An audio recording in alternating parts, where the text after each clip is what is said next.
Welcome everybody to today's edition of CESI Talk. Today I have the honor to welcome Petros Fasoulas. Petros is Secretary General of the European Movement International. Dear Petros, welcome. Pleasure to be with you again. Thanks for having me. Petros, you are in the middle of it, the Conference on the Future of Europe. What is the progress so far according to you? Please also be critical. Well, I'll start with the positive. Note the fact that we are finally working on the Conference on the Future of Europe, that the plenary has been constituted and started meeting. The citizens' panels are taking place. Ideas are being uploaded on the digital platform. I think these are all very welcome developments after a long hiatus and then delays with institutional disagreements. The fact that the conference is up and running is indeed a welcome development for all of us involved.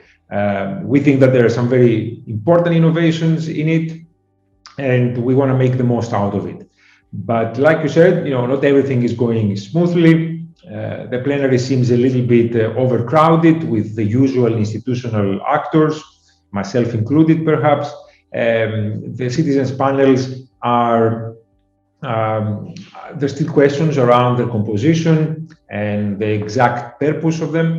So there are things to be ironed out. But all in all, we believe this is a very welcome introduction to a new type of doing democracy, and we want to work with all relevant stakeholders to make it a success. And when you look at the current challenges, basically the EU is facing, we have the green, the digital transitions, we have the geopolitical challenges, we have security issues, we have defense issues, we have basically the issue of dealing with the socioeconomic fallout of COVID-19. Do you think, now also looking at the potential results of the conference, that radical changes or radical restructurings could be needed? And if so, which ones? It's interesting because the EU in its very conception is something very radical. That idea of multinational integration, it's indeed unique. But at the same time, the process of integration has always been incremental, step by step, slowly moving into areas that everybody can agree that common action is necessary. So we have a radical construction growing up in a very slow, incremental way. But like you said, the challenges we are facing also necessitate very brave solutions. And it's imperative that if we are going to engage into looking at the future of Europe and inviting citizens, civil society, and other stakeholders to share the views, we really should be prepared to take those bold steps because our fellow citizens are looking for answers to the challenges they face in their everyday life. And if they turn to the EU for those answers and we don't deliver, they will be left disappointed. And again, climate change, digitalization, increased tensions between global powers, social and economic transitions taking place in various parts of the world and inside Europe, and of course, democracy and the pressure on democracy. These are very big questions that cannot be solved with the existing, perhaps, tools. We might need to develop new methods and vehicles to move forward into that future we are hoping for. We mentioned now the digital and the green transitions. We, of course, Australians, we welcomed it. We have to welcome this. It's not only a matter to face realities, but also, how could I say, to face our future and to save our future. But at the same time, I have to admit, from the many discussions we've had in the past years, people are concerned. Now we just have the energy crisis.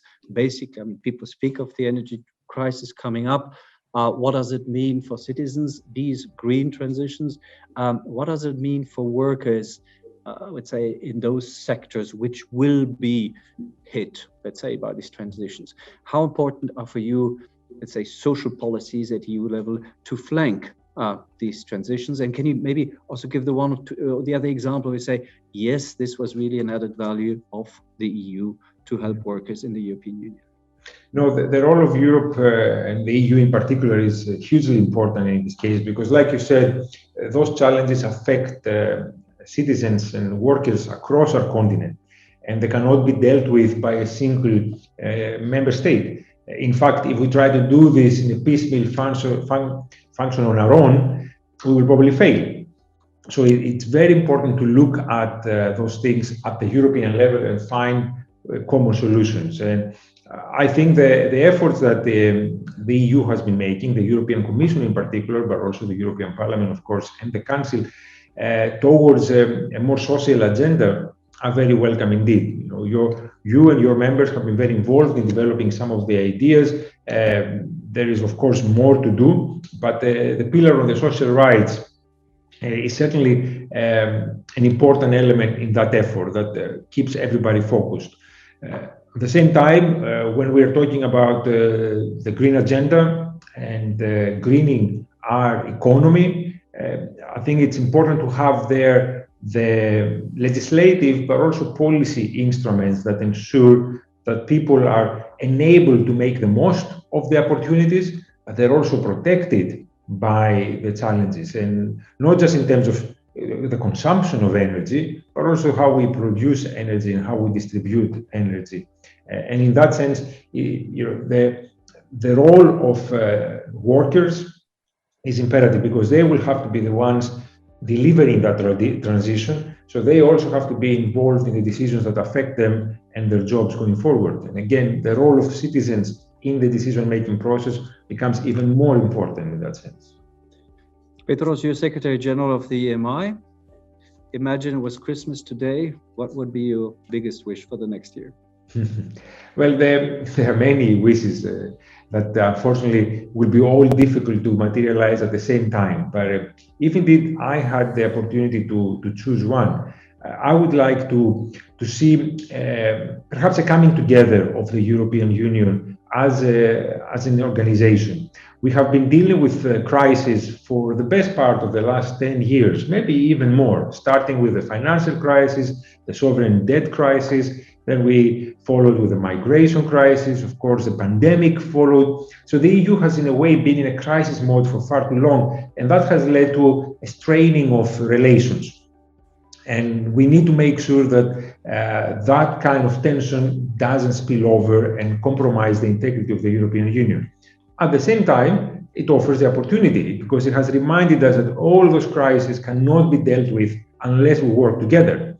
So I want to wish that the EU remains solid and united and makes the most of the messages we're getting from the world, that we do need to work together. We do need to get over our differences and our selfish, perhaps, wishes, and trust the European Union, make sure that it has the competencies and the tools to deliver for its members and for citizens around Europe. And for me, that would be the most important present for the year after. All the other policy-specific challenges will be resolved if we are able to do that. Petros, let's hope this will materialize. I wish you all the best. Thank you very much. A pleasure. Always good to see you.